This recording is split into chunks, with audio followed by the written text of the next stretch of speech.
कृष्णाच्या मारकऱ्यांचे वकीलपत्र न घेण्याचा बार असोसिएशनचा निर्णय। सदर खटल्यात ॲडव्होकेट उज्ज्वल निकम यांची नियुक्ती करण्याचीही केली मागणी। मागील 3 दिवसांपासून बेपत्ता असलेल्या कृष्णा कराळे या 14 वर्षीय विद्यार्थ्यांचा खून झाल्यानंतर काल शुक्रवारी नागझर येथे शोकाकुल वातावरणात त्याच्यावर अंत्यसंस्कार करण्यात आले। मुलाच्या हत्येप्रकरणी अटक असलेल्या दोन्ही आरोपींना न्यायालयाने 30 जुलैपर्यंत पोलीस कोठडी सुनावली असून हा खटला जलद गती न्यायालयात चालवण्याची मागणी विविध स्तरातून करण्यात आली आहे। दरम्यान या संदर्भात काल शेगावच्या वकील संघाने बैठक बोलावून या घटनेचा निषेध केला।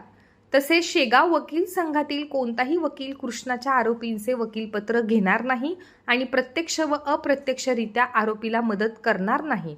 तसेच सदर प्रकरणाचा तपास योग्य रीतीने व शीघ्र गतीने करून सदर प्रकरणात विशेष सरकारी वकील ॲडव्होकेट उज्ज्वल निकम यांची नियुक्ती करण्यात यावी अशी मागणी जिल्हाधिकारी यांना तहसीलदार यांच्यामार्फत पाठवलेल्या निवेदनात केली असल्याचे शेगाव वकील संघाचे अध्यक्ष ॲडव्होकेट कैलास गुप्ते यांनी सांगितले।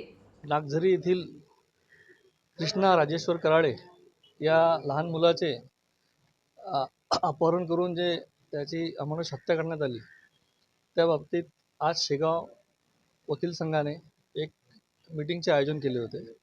सदर मीटिंगमध्ये असं ठरवण्यात आलं की जे कोणी आरोपी असतील त्यांच्यातर्फे शेगाव वकील संघातील कोणीही वकील येत्या काळामध्ये किंवा भविष्यात वकीलपत्र म्हणून सादर करणार नाही त्यांच्या बाजू किंवा त्यांची बाजू देखील मांडणार नाही। याशिवाय प्रत्यक्ष किंवा अप्रत्यक्षरित्या देखील त्यांना मदत करतील नाही। आणि त्यानंतर आणखी या सदर मीटिंगमध्ये असंही ठरवण्यात आले की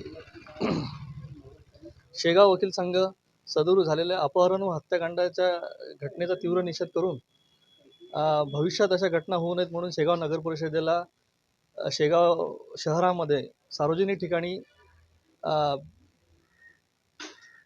CCTV फुटेज ची व्यवस्था करण्याकरिता निवेदन देईल।